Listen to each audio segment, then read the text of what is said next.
Sarah Martinez had been serving coffee and peanuts at 30,000 feet for 8 years, perfecting her smile while passengers complained about delayed flights and cramped seats.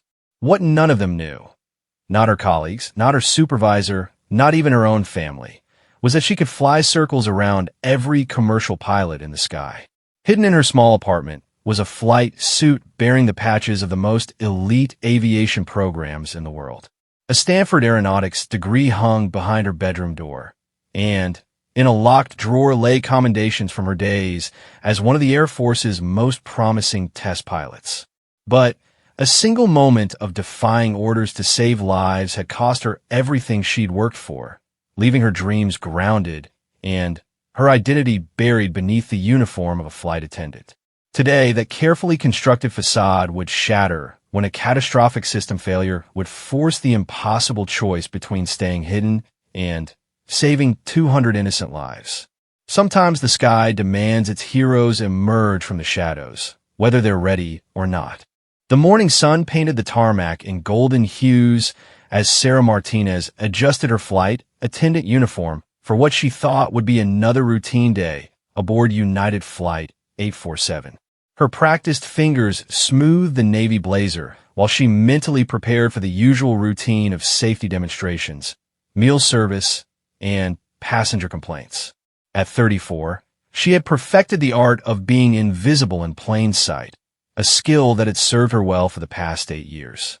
"Martinez, you're working first class today," called Sandra, the head flight attendant, barely glancing up from her clipboard.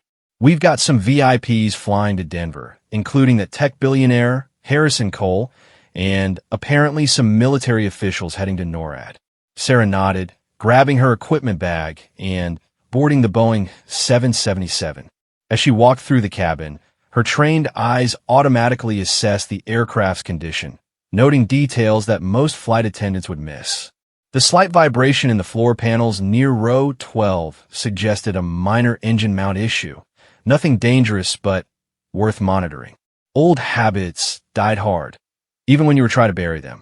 The passengers began boarding at 7:30, a steady stream of business travelers, families, and the occasional nervous flyer. Sarah welcomed each one with her signature smile, the one she'd practiced thousands of times in the mirror until it looked completely natural. What they saw was a competent, friendly flight attendant. What they couldn't see was the woman who had once pulled 9.7 Gs in an experimental fighter jet, who had graduated top of her class from the Air Force Academy, who had dreamed of being the first woman to fly the newest generation of stealth fighters. Harrison Cole settled into seat 2, immediately pulling out his laptop and phone. He was younger than Sarah had expected, maybe 40, with the kind of focused intensity that came from building a tech empire from scratch. Behind him, she noticed the military official Sandra had mentioned, 3 men in dress blues with enough ribbons and stars to supply a small parade. One of them, a colonel with steel gray hair, kept glancing around the cabin with the paranoid alertness of someone accustomed to threats. "Excuse me, miss," Cole called as Sarah passed his row. "I need to make some calls during the flight. Important business stuff. That won't be a problem, will it? I'll need to check with the captain about using electronic devices during certain phases of flight," Sarah replied diplomatically. "But we'll do our best to accommodate you." As she moved toward the cockpit to introduce herself to the flight crew, Sarah caught fragments of conversation from the military passengers. Words like classified payload, time-sensitive delivery, and national security drifted past her ears. Her stomach tightened slightly. After 8 years of flying commercial, she developed an almost supernatural sense for when something was different about a flight. Captain Roberts was a veteran pilot with 25 years of experience, the kind of steady, reliable aviator that passengers never worried about. His co-pilot, First Officer Chun, was newer but sharp, with quick responses and an obvious respect for his captain. They both greeted Sarah warmly, running through the standard pre-flight briefing about passenger count, weather conditions, and expected flight time. "Should be smooth sailing today," Captain Roberts said, adjusting his headset. "Weather looks good all the way to Denver, and we've got priority clearance for some reason. Apparently, our passengers are more important than usual." Sarah nodded, filing away another piece of information that didn't quite sit right. Priority clearance wasn't something you got for a tech billionaire, no matter how wealthy. That kind of treatment was reserved for government officials or military operations that needed to stay on schedule. As the boarding process continued, Sarah found herself unconsciously cataloging details that most people would miss. The way one of the military officers kept checking his watch every few minutes. The fact that Harrison Cole's laptop screen showed what looked like technical schematics rather than typical business documents. The unusual number of passengers who seemed to be traveling alone, sitting quietly and avoiding eye contact with their fellow travelers. The final passenger to board was a woman in her 60s, elegantly dressed and carrying herself with the kind of confidence that comes from a lifetime of being in charge. She took her seat in first class without speaking to anyone, but Sarah noticed the way the military officers straightened slightly when she passed their row. Another piece of a puzzle Sarah couldn't quite solve.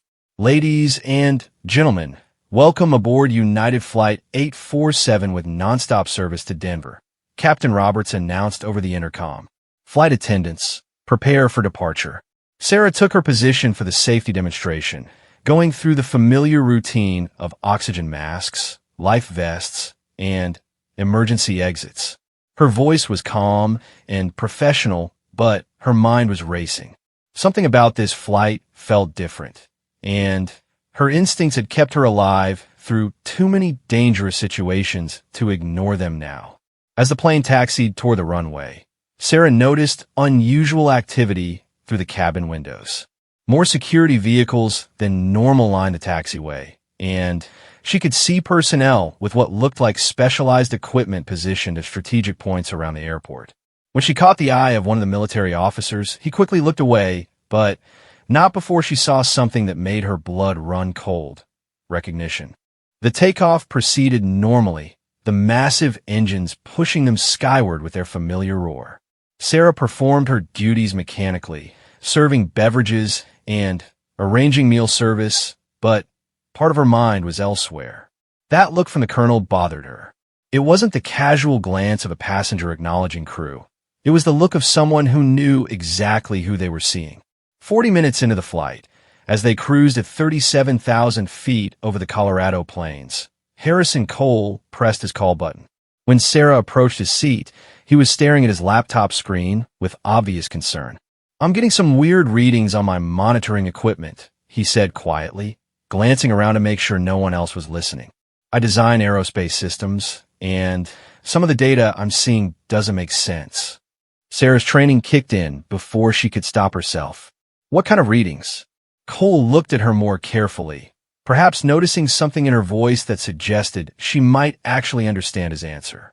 "Electromagnetic interference patterns that shouldn't exist at this altitude. And my GPS is showing inconsistencies with our flight path." Before Sarah could respond, the plane shuddered slightly, a vibration that was felt throughout the cabin. It wasn't turbulence. Sarah had experienced enough of that to know the difference. This was something mechanical, something wrong with the aircraft itself. "Ladies and gentlemen, this is Captain Roberts. We're experiencing some minor technical difficulties, but everything is under control. Please remain seated with your seatbelts fastened." The military officers were no longer trying to hide their concern. Sarah watched as they huddled together, speaking in urgent whispers while occasionally glancing toward the cockpit. The elegant woman in her 60s had pulled out what looked like a secure communication device, typing rapidly with the focused intensity of someone reporting a crisis. Another shudder ran through the aircraft, stronger this time. Sarah felt her stomach drop as she recognized the signs of a serious mechanical problem. The plane was losing altitude, not dramatically, but steadily, and the engine noise had developed an irregular rhythm that spoke of impending failure. She moved quickly toward the cockpit, using her key card to access the flight deck. What she saw when she opened the door confirmed her worst fears. Captain Roberts and First Officer Chun were working frantically with their instruments, sweat beading on their foreheads despite the cool cabin temperature. "What's the situation?" Sarah asked, forgetting for a moment that flight attendants don't typically ask such questions. Multiple system failures. Captain Roberts replied without looking up. Navigation, hydraulics, and now we're getting warnings about the flight control systems. I've never seen anything like this. First Officer Chen glanced at Sarah with surprise. Ma'am, you should probably return to the cabin and prepare the passengers for possible emergency procedures. But Sarah was already studying the instrument panel, her trained eyes picking up details that would be meaningless to most flight attendants. The hydraulic pressure readings were dropping steadily. The backup navigation system was showing error codes, and, most concerning of all, the flight control response indicators were becoming increasingly erratic. Have you tried switching to manual backup control? She asked, the question coming out before she could stop herself. Both pilots stared at her in shock. Captain Roberts slowly turned in his seat, studying Sarah's face with new interest. How do you know about manual backup control systems? Sarah realized her cover was blown, at least partially. But with the plane in serious trouble and 200 lives at stake, maintaining her secret identity had become a luxury she couldn't afford. I have some flight experience, she said carefully. What matters right now is getting this plane safely to Denver. The aircraft shuddered again, more violently this time. Warning alarms began sounding throughout the cockpit, and Sarah could see that whatever was causing the system failures was accelerating. They didn't have much time before the situation went from serious to catastrophic. Captain Roberts made a decision. I don't care what your background is, but if you know something that can help us, I need to hear it now. Sarah took a deep breath, knowing that once she spoke, there would be no going back to her carefully constructed life as an anonymous flight attendant. But as she looked at the failing instruments and felt the plane's increasingly unstable flight characteristics, she realized that some secrets weren't worth keeping when lives hung in the balance. The electromagnetic interference your passenger mentioned, she said, moving closer to the instrument panel, combined with these specific system failures. This isn't mechanical failure or pilot error. Someone is actively jamming your systems. The implication of her words hit both pilots simultaneously. If someone was deliberately causing their systems to fail, then this wasn't just an emergency. It was an attack. And somewhere among their passengers were people important enough that someone would risk bringing down an entire commercial airliner to stop them from reaching their destination. Captain Roberts grabbed his radio to contact air traffic control, but instead of the usual clear communication, they heard only static mixed with what sounded like electronic interference. They were on their own, 37,000 feet above the Colorado wilderness, with failing systems and no way to communicate with the ground. We need to make an emergency landing, First Officer Chen said, his voice tight with controlled panic. But without navigation and with limited control authority, I don't know if we can make it to Denver International. Sarah studied the terrain below through the cockpit windows, her mind automatically calculating distance, altitude, and approach angles. Her years of training were flooding back, the knowledge and instinct she tried so hard to suppress rising to the surface like air bubbles in water. There's Peterson Air Force Base about 40 miles southeast of our position, she said.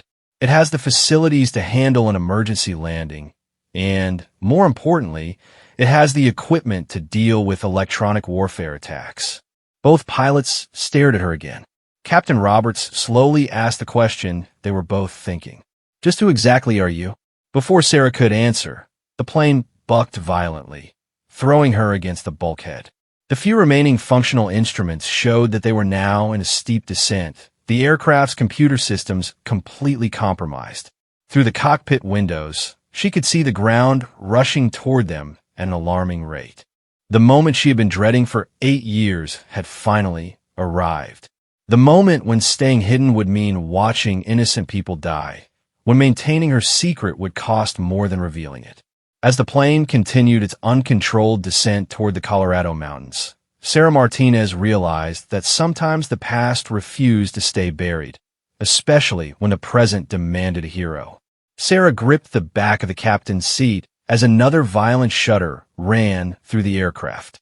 The altimeter was spinning downward like a broken compass, showing their rapid descent through 28,000 feet. She could hear panicked voices from the passenger cabin, but her focus remained locked on the failing instrument panel before her. "Give me the controls," she said, her voice cutting through the chaos with unexpected authority. Captain Roberts turned to stare at her, his face a mixture of desperation and disbelief. "You're a flight attendant. I can't just—" "My name is Sarah Martinez, former Major, United States Air Force," she interrupted, her professional military bearing emerging for the first time in 8 years. "I'm qualified on multiple aircraft platforms, including the F-22 Raptor, and I've got more than 3,000 hours of flight time in experimental aircraft. Right now, I'm your best chance of getting everyone on this plane home alive." First Officer Chun looked between Sarah and his captain, sweat dripping down his face as he struggled with the unresponsive controls. "Captain, whatever she is, we're losing this plane. The flight control system is completely compromised." The aircraft suddenly rolled hard to the left, causing screams to erupt from the passenger cabin. Sarah could see through the cockpit window that they were now below the cloud layer, the rugged Colorado mountains spreading out beneath them like a deadly maze. At their current rate of descent, they had maybe 10 minutes before impact. Captain Roberts made the hardest decision of his career. "Take it," he said, unbuckling his harness and moving aside. "But I'm staying right here with you." Sarah slid into the captain's seat, her hands immediately moving to the controls with the muscle memory of someone who had once danced with death at twice the speed of sound. The yoke felt foreign after 8 years of serving coffee instead of commanding aircraft, but her training flooded back like water through a broken dam. The first thing she noticed was how dead the controls felt. In a properly functioning aircraft, the flight's surfaces provided constant feedback through the control stick, a conversation between pilot and machine. Now it was like trying to steer a car with a broken steering wheel. Input without response, effort without result. "The electronic warfare attack has corrupted the fly-by-wire system," she said, her voice calm despite the desperate situation. "The computer thinks we're flying level when we're actually in an uncontrolled descent." She reached above her head and flipped a series of switches that most commercial pilots rarely touched, the manual reversion controls that would bypass the computerized flight management system entirely. It was like going from driving a modern car to handling the reins of a wild horse, but it was their only option. "How do you know about EW attacks?" First Officer Chen asked, still working frantically with his own controls. "Because I used to fly the planes that conducted them," Sarah replied, pulling back hard on the yoke. She felt a slight response, the aircraft's nose coming up just a fraction. It wasn't much, but it was something, and I've been on the receiving end more times than I care to remember. Behind them, she could hear Sandra's voice over the intercom trying to keep the passengers calm, but Sarah knew that experienced travelers would recognize the signs of an aircraft in serious trouble. The unusual engine sounds, the steep descent angle, the way objects were sliding forward in the cabin despite everyone wearing their seatbelts. "I need you to shut down all non-essential electrical systems," Sarah instructed Chun. "Entertainment, air conditioning, everything except basic navigation and engine controls. We need to reduce the electromagnetic signature that they're targeting." As Chun worked to comply, Sarah focused on the most immediate problem. They were descending too fast and at the wrong angle for any kind of survivable landing. She needed to find a way to level their descent and identify a suitable landing site, all while flying an aircraft that was fighting her every command.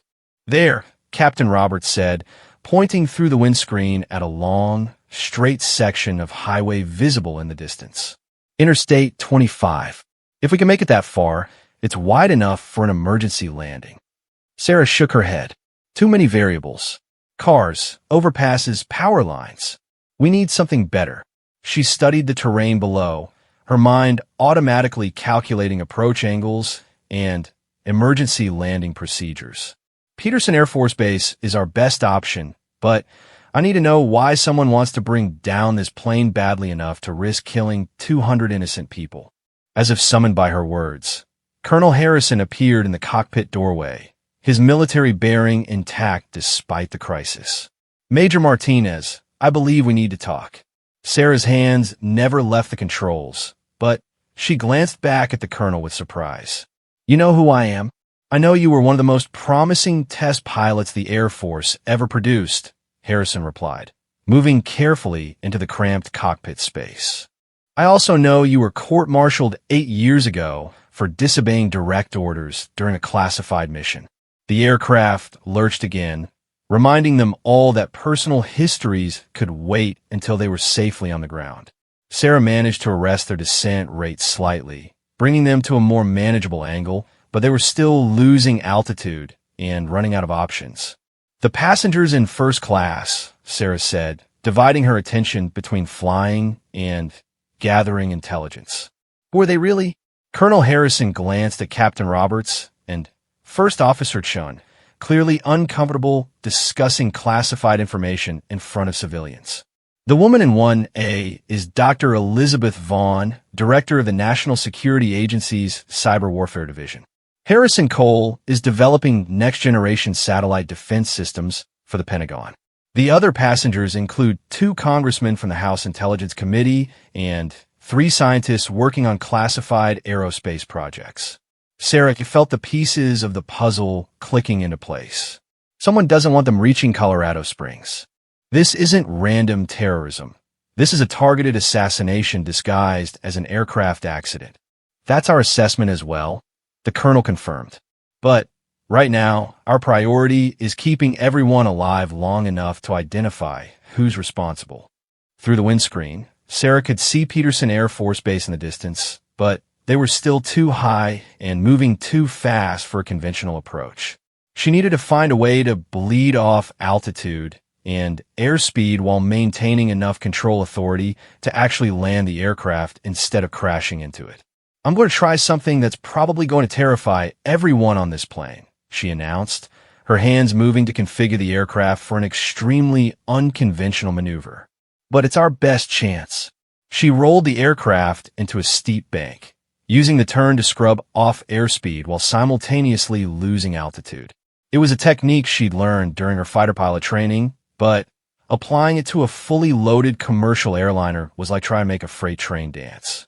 The passengers screamed as the plane tilted at an angle that seemed impossible for something so large and heavy. Sarah could hear loose objects sliding across the cabin floor, the sound of people praying, and Sandra's voice trying to maintain order over the intercom. "What are you doing?" Captain Roberts asked, his voice tight with concern. "Energy management," Sarah replied, her voice steady despite the G-forces pressing against her. In a fighter jet, altitude and airspeed are potential energy that you can convert into maneuverability. Same principle applies here, just with much higher stakes. As they came out of the turn, Sarah could see that the maneuver had worked.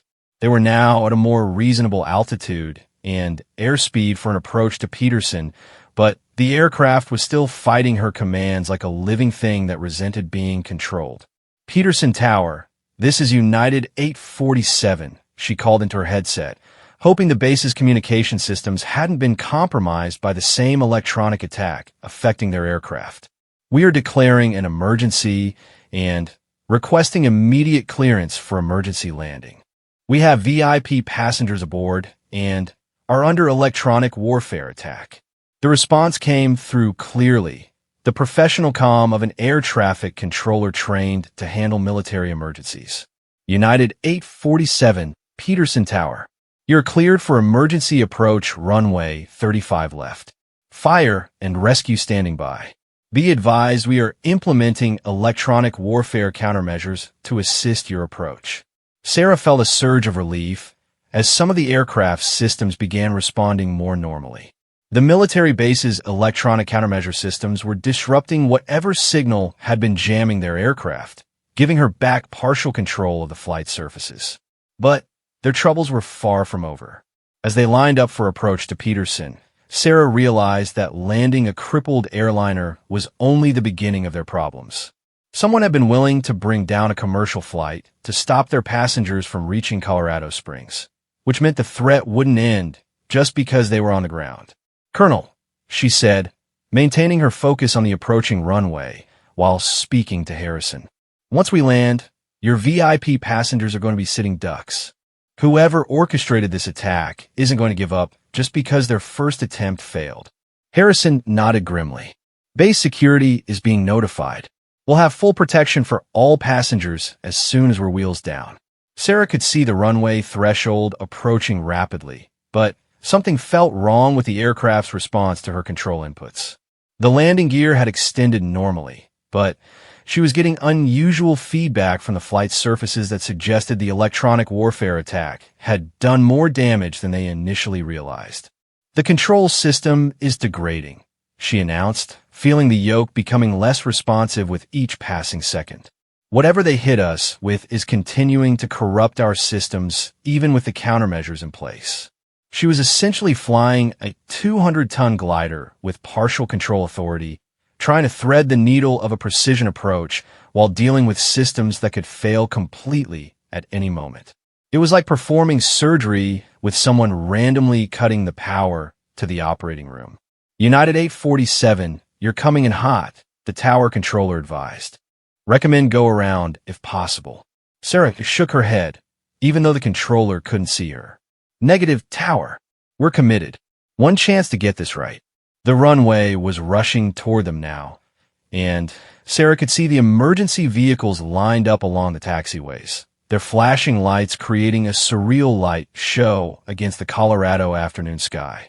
In the distance, she could make out what looked like military personnel taking defensive positions around the airfield. With 50 feet to go, the aircraft suddenly pitched up violently as another wave of electronic interference hit their systems. Sarah fought the controls, using every ounce of skill and experience she possessed to keep the massive aircraft from stalling and falling out of the sky. Come on, she whispered, talking to the machine as much as herself. Just a few more seconds. The main landing gear touched down hard, harder than any commercial landing should be, but they were down. Sarah immediately deployed the thrust reversers and applied maximum braking, feeling the aircraft shudder and shake as it fought to stop before running out of runway. As they finally rolled to a halt, Sarah realized she was trembling. Not from fear, she'd been too busy flying to be afraid, but from the adrenaline of pulling off what should have been an impossible landing. Around her, the cockpit was filled with the sound of emergency checklists and radio chatter as the crew secured the aircraft. But even as the immediate crisis ended, Sarah knew their real problems were just beginning. Someone had just attempted to commit mass murder to prevent her passengers from reaching their destination. And now that the airplane attack had failed, their adversaries would almost certainly try a more direct approach. Looking out the cockpit window at the military personnel surrounding their aircraft, Sarah realized that her 8-year exile from the world of classified operations and national security was about to end whether she wanted it to or not. Some secrets, once exposed, couldn't be hidden again. The military personnel surrounding United Flight 847 moved with the precise choreography of a well-rehearsed security operation. Sarah watched from the cockpit as armed soldiers established a perimeter around the aircraft while technicians in hazmat suits approached to check for any residual electronic warfare devices or other threats. All passengers remained seated until further notice, announced the lead security officer over the aircraft's intercom system. This is for your safety and security. Please cooperate fully with all military personnel. Sarah unbuckled her harness and stood slowly, her legs shaky from the adrenaline crash that always followed an emergency landing.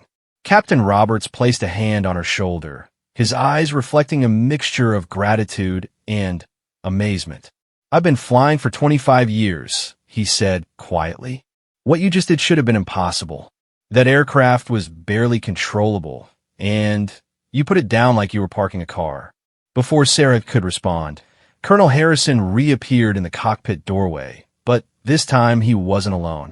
Behind him stood a woman in an Air Force uniform with stars on her shoulders, a general whose presence immediately changed the atmosphere in the cramped space. Major Martinez, the general said, her voice carrying the authority of someone accustomed to being obeyed without question. I'm General Patricia Hawkins, commander of Air Force Space Command. We need to talk. Sarah straightened instinctively. 8 years of civilian life temporarily forgotten. Mom, your court-martial records make for interesting reading, General Hawkins continued. Disobedience of direct orders during a classified mission in 2018. Stripped of rank and flight status. Dismissed from service. She paused, studying Sarah's face. What those records don't mention is that your disobedience saved the lives of 12 civilians who had been taken hostage by insurgents. The memory hit Sarah like a physical blow. The village in Syria, the intelligence report that turned out to be wrong, the choice between following orders to abort the mission or risking court-martial to save innocent lives. She'd chosen to save the hostages, and it had cost her everything she'd worked for. The military doesn't typically reward officers for thinking independently, Sarah replied, her voice carefully neutral. Even when they're right. General Hawkins nodded. Which brings us to today's situation. The electronic warfare attack on your aircraft wasn't random, and it wasn't conducted by foreign actors. Our preliminary analysis suggests it originated from within the United States, using technology that shouldn't exist outside of classified government programs. The implications of her words sank in slowly. Sarah looked around the cockpit at Captain Roberts, First Officer Chun, and Colonel Harrison, seeing her own realization reflected in their faces. You're talking about domestic terrorism, Sarah said. Someone inside our own government or defense establishment. That's our working theory, the general confirmed. Which is why we need someone with your particular combination of skills and security clearance to help us identify the perpetrators. Sarah shook her head. My security clearance was revoked 8 years ago along with everything else. Actually, it wasn't, General Hawkins replied with a slight smile. Your classification status was changed to inactive rather than revoked, a bureaucratic distinction that's about to become very important. As of 20 minutes ago, your clearance has been reactivated, and you've been recalled to active duty with a temporary rank of Lieutenant Colonel. The words hit Sarah like a thunderbolt. After 8 years of serving coffee and pretending to be someone she wasn't, she was being offered a chance to return to the world she'd been forced to leave behind. But she learned to be suspicious of offers that seemed too good to be true. What's the catch? She asked. The catch is that we believe today's attack was a test run, Colonel Harrison said, speaking for the first time since the general's arrival. Intelligence suggests that someone is planning a much larger operation, something that could compromise national security on a scale we've never seen before. Through the cockpit window, Sarah could see the passengers beginning to disembark under heavy military escort. Harrison Cole was deep in conversation with several men in dark suits, while Dr. Vaughn was being briefed by what looked like NSA personnel. The congressmen were surrounded by their own security details, and even seemingly innocent passengers were being interviewed by military intelligence officers. The people on this flight, Sarah said, watching the organized chaos outside. They weren't just high-value targets. They were specifically chosen for a reason. General Hawkins nodded approvingly. Very good. Yes, every VIP passenger on Flight 847 is involved in classified programs related to aerospace defense and cyber warfare. Someone wanted to eliminate them before they could reach a critical meeting at NORAD tomorrow morning. Sarah felt another piece of the puzzle click into place. A meeting about what? A new defense system called Project Sky Shield, the general replied. It's designed to protect American airspace from electronic warfare attacks, exactly like the one you just experienced. The system goes online next week, and there are apparently people who very much want to prevent that from happening. The magnitude of the situation was beginning to sink in. Sarah realized that saving Flight 847 had been only the first move in a much larger game, one with implications that stretched far beyond the safety of 200 airline passengers. You want me to help you find whoever's responsible, she said. We want you to do more than that, General Hawkins replied. We want you to help us stop them.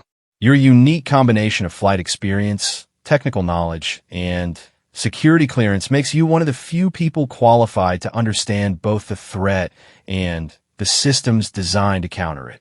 Sarah looked around the cockpit one more time, taking in the faces of the men who had trusted her with their lives and the lives of their passengers. Captain Roberts and First Officer Chun had shown remarkable professionalism under pressure, but she could see the strain of the day's events in their eyes. "What about my crew?" she asked. "What about the other passengers? They didn't sign up for this. They'll be debriefed and released," Colonel Harrison assured her, "with appropriate security briefings and monitoring, of course. But you're right, they didn't choose to be part of this. You did the moment you took control of this aircraft." The weight of decision pressed down on Sarah like the G-forces she'd once experienced in high-performance aircraft. For 8 years, she'd told herself that she was content with her quiet, anonymous life as a flight attendant. No responsibilities beyond passenger safety, no life-or-death decisions, no classified operations that could cost her everything she cared about. But as she stood in the cockpit of the aircraft she'd just saved, surrounded by military officers who needed her help to prevent a larger catastrophe, Sarah realized that she'd been lying to herself. She'd never stopped being the person who would risk everything to save innocent lives, who would disobey orders when those orders conflicted with doing what was right. "If I agree to this," she said slowly, "I need guarantees.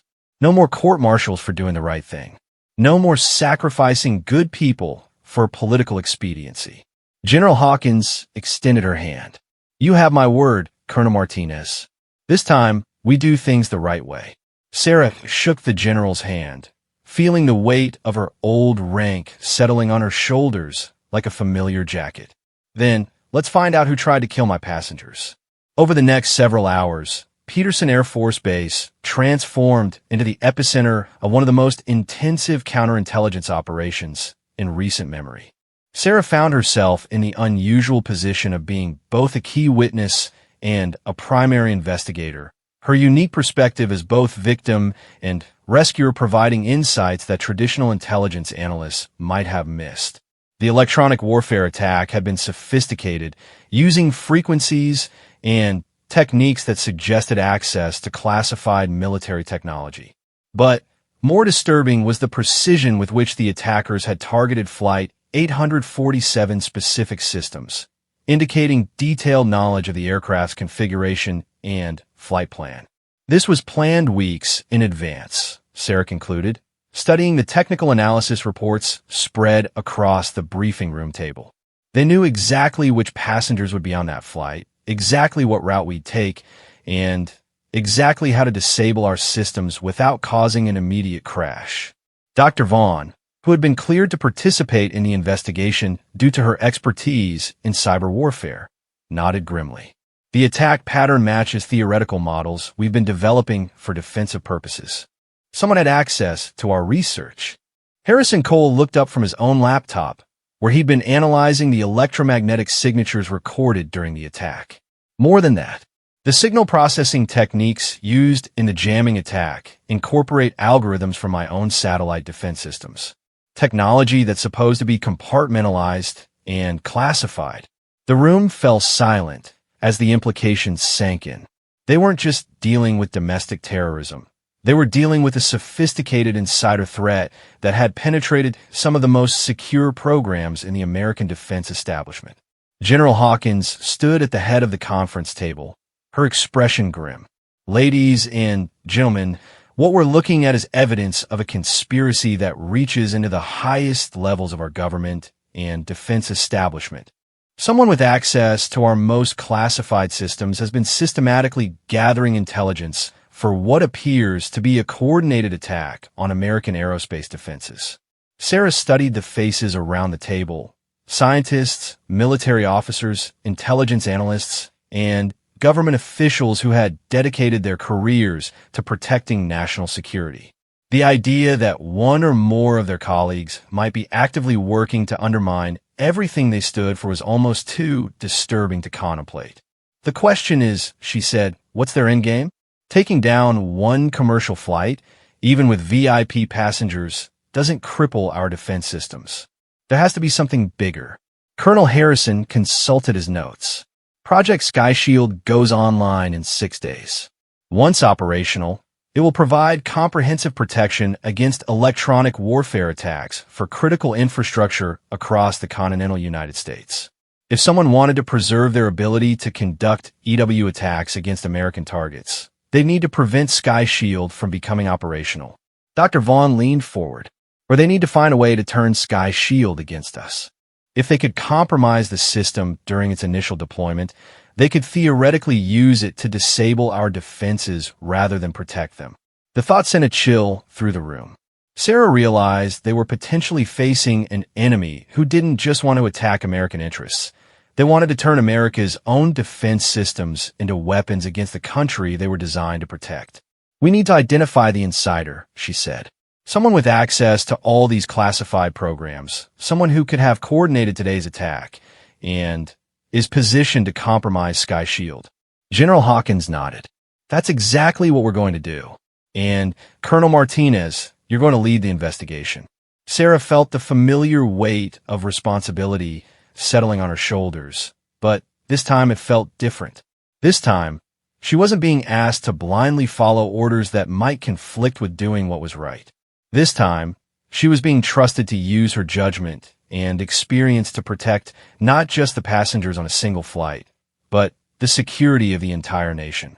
As the briefing continued late into the evening, Sarah found herself thinking about the morning's routine flight that had turned into something far more significant. She'd boarded United Flight 847 as Sarah Martinez, anonymous flight attendant, trying to forget a past that had cost her everything she thought she wanted. Now, as the investigation unfolded and the true scope of the threat became clear, she realized that her past hadn't been a burden to escape. It had been preparation for this moment. Every classified mission, every test flight, every hard decision that had led to her court-martial had been building toward this opportunity to serve her country when it needed her most. The hidden pilot had finally been found, and this time, she was exactly where she belonged.